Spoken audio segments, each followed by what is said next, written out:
Thank you, Mr. Speaker. I want to thank the Honourable Member for asking this question. Mr. Speaker, there are three causal factors that is contributing to flooding of Wailotua Village. One is the excessive rainfall. Second is the topography of the place.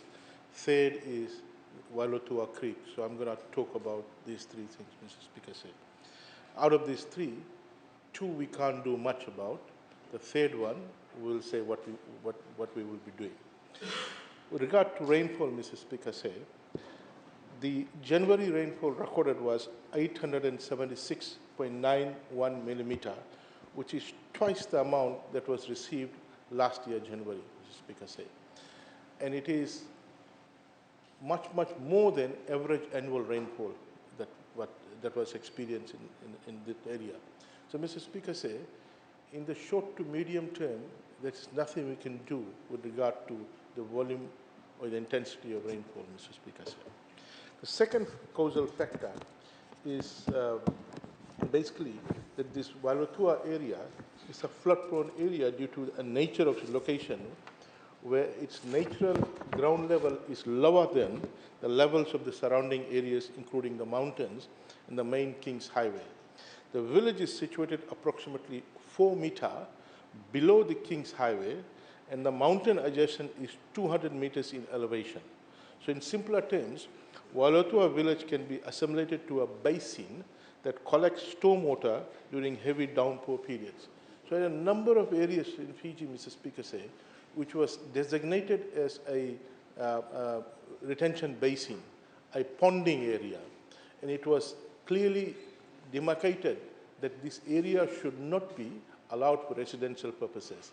Now, in the interior, these areas were not marked out, but around the local government area, in the municipal area, within the peri-urban area, these areas are marked out and shouldn't be allowed for residential development. But unfortunately, even in the local peri-urban area, a lot of ponding areas, natural ponding areas have been allowed for residential development for some reason or the other. But in the interior, this hasn't been marked. Over the years, these areas were inhabited by people. But unfortunately, those times, rainfall intensity was not much. But now, with heavy intensity rainfall, these areas are now actually becoming a ponding area, a retention basin. So nothing can be done about that, Mr. Speaker, unless these communities are relocated. Now, the third factor, Mr. Speaker, is the Wailotua Creek, which is silted. Our staff has examined that, and we would want to undertake a desilting of the Wailotua Creek. So it's 4 kilometers of the Wanimbuka River as well, and the Wailotua Creek, which is about 2.5 kilometers that needs to be desilted. We're looking at advertising this plus a number of other, close to 100 rivers and creeks tomorrow, paper for a public-private partnership model that we have adopted over the years. So we're looking at undertaking that. So, Mr. Speaker, in the medium term, in the short to medium term, these things can mitigate.